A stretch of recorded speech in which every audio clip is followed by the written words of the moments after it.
Story Mobick Bear in the future without Bitcoin. Mobick Bear was never the kind of bear who simply followed trends. While others chased the latest coins or market rumors, Mobick Bear wanted to understand, what is real trust? He often wondered, and why do people believe in something as invisible as money? One evening, while scrolling through his favorite crypto forum, he found a book, There Is No Future Without Bitcoin, written by Otae Min, Sun Hai Min, and Kim Yu Young. The title alone struck him like lightning. Could it really be true, no future without Bitcoin? Mobick Bear brewed a cup of tea, opened the first page.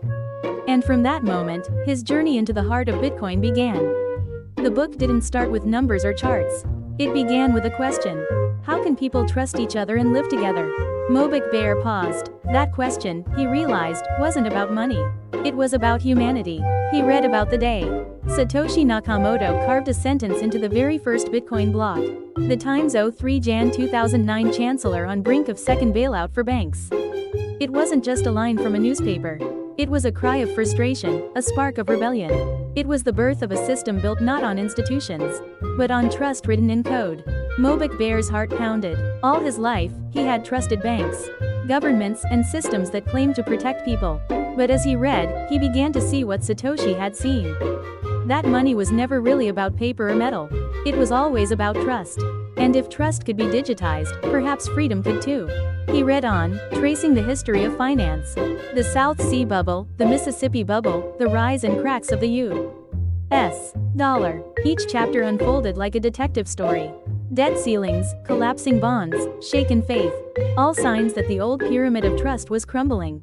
And standing quietly outside that chaos was Bitcoin. Borderless, incorruptible, untamed.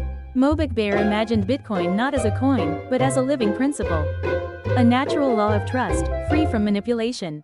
It wasn't just money, it was a new civilization forming before his eyes. The more he learned, the deeper his conviction grew.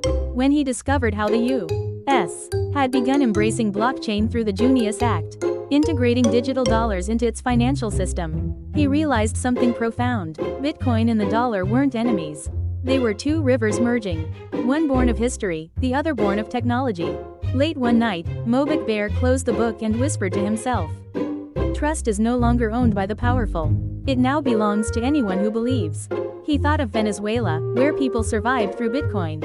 Of Nigeria, where young workers sent money home without banks. And of Korean youth, collecting satoshis instead of despair. Each story reminded him that hope had found a new form. One measured not in dollars, but in decentralized faith. The next morning, Mobick Bear looked at his reflection and smiled. He was no longer just a curious learner. He was part of something bigger. He felt like a citizen of a new nation. A nation built on code, consensus, and courage. And at the heart of that nation was Mobick. An ecosystem where trust flowed freely. And people like him could believe, build, and belong. He whispered, Bitcoin is more than money. It's a movement, and Mobick is where that movement takes root. And with that, Mobick Bear opened his laptop, ready to share what he had learned with the world. The end, Pinoy.